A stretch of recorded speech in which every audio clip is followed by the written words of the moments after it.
Oh, I forgot I was recording. I'm so hooked on that game. Wario Woods. This is like a 1994 game and I'm hooked on it. And I was hooked on Dr. Mario before it. The Nintendo online classics thing is so cool. I love it. It's time for some Christmas cheer. Dun, dun, dun, dun, dun, dun, dun. People are gonna see me and they're gonna be like, we got some crazy neighbors. It's a white Christmas tree and it's got all the nerdy things. It got marble. Girl, did you say marble? Marvel, because my brother loves Marvel. Star Wars. Pugs. I asked you on Patreon, my patrons, my lovely patrons, provided some questions for me, so I am going to answer them in this video. And if you would like to ask more questions, you are more than welcome to on Patreon. Alex McFadden asks, who's your favorite generated playable character you've ever created? My first Hawk from Dragon Age 2. I just fell in love with him. He was a sweetheart and I adored him. And my original shepherd, my first shepherd, Garrick Shepherd. And I've created more shepherds, but none of them have felt like Garrick. Like he is, when I think of shepherd, he's the one that I think of. Like he's the one that I see. But I don't know, both of them are just almost on the same level. Stephen Olive says, when did you first use the internet? And what was the first thing you did? Wow, I'm old. I was probably in my early teens. Well, even when we had the internet, I didn't use it. Like I didn't really use the computer very much. What I would use the computer for was to play around with Photoshop. I think maybe the first time I used the internet, I looked for some Star Wars pictures and then I just put them into Photoshop and then I would trace over them, making them look cartoony. Now I look back and I'm like, okay, you do you, girl. You do you. Stephen Olive also asked, what was the first console you bought for yourself? The Xbox 360. The original 360 we had was my brother's, but it broke, it red ringed. It red ringed when Dragon Age came out, Dragon Age Origins, so I was like, dude, that game had been out for like 3 weeks already, and I couldn't get it because our Xbox 360, we had sent it in to get fixed. But I had the strategy guide, so I was like reading through it and I was just crying to myself and like, oh, I want to play it. But then when Red Dead Redemption came out, the first one, I was crazy about that game. Like I really wanted to play it.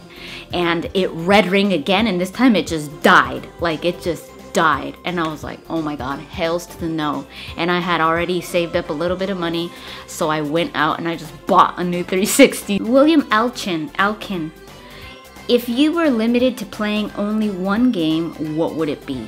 When they're big on story, I could only go through that story again if a long time has passed. If I remember what happens, I get kind of bored with it. I think it would be a game that was heavy on gameplay.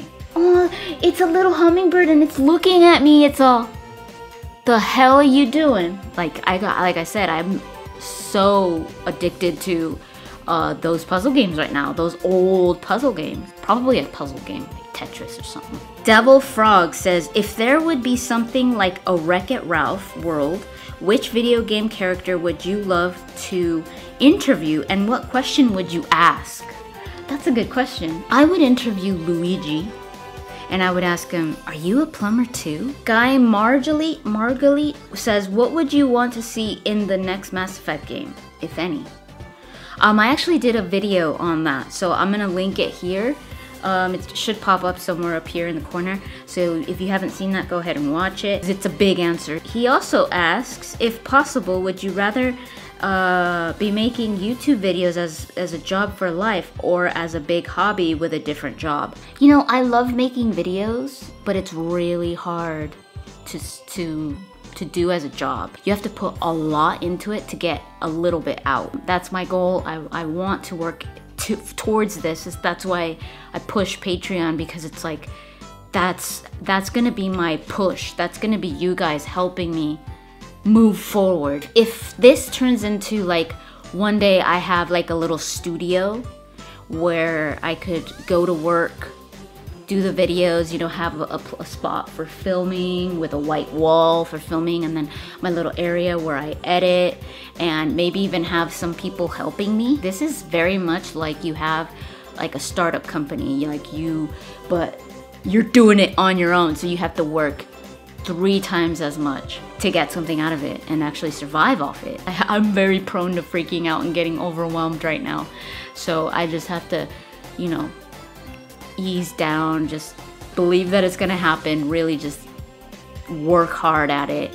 And to be honest, Nick has been an amazing support. Like without him, I seriously don't know where I'd be when it comes to YouTube, because he pushes me so much, and that's what I need sometimes. Sometimes I'm just like, oh my god, like I'm feeling sorry for myself, and he's just like, you got this, like you know how to do this, you're good at this. So with his help, like not just supportive, but actually, you know, helping me edit the podcast and stuff like that, and helping me with ideas, and whenever I have a question in my mind or something, just talking it out to him just helps. Alex Solis says, what would be a goal in life for you aside from your YouTube channel? Now is for me to be happy, for me to reach a point where I'm like, this is where I belong, and I'm working towards it, and it's coming very soon, I hope, if all goes well, which, you know, I'm keeping positive that it will. Happy and healthy. I know it sounds kind of cliche and like, oh, come on.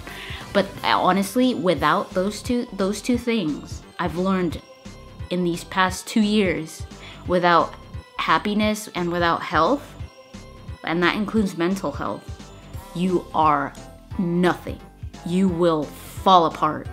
And I've experienced this, and I'm barely getting out of it. Sometimes I feel like I'm not out of it, but it is so important to stay positive and to have faith. Like stress is the worst. So try to surround yourself with good people, people that push you, people that love you, people that remind you that you are good enough. They also ask, if you wouldn't choose to do content on YouTube, what career would you choose to pursue and why? You know, I think I probably would have chosen something having to do with writing for games, maybe. That was something that I always wanted to do. That's it for this video. Thank you so much for those of you that have asked me questions. If you have more questions, please post them on Patreon. In the link that I'll provide in the description. But I hope you guys are enjoying this whole Vlogmas MD thing that I do for Christmas. And I hope you guys are having a holly jolly, molly bully, isi odesiru, a fantastic time. Thank you so much for watching, and I'll talk to you guys later.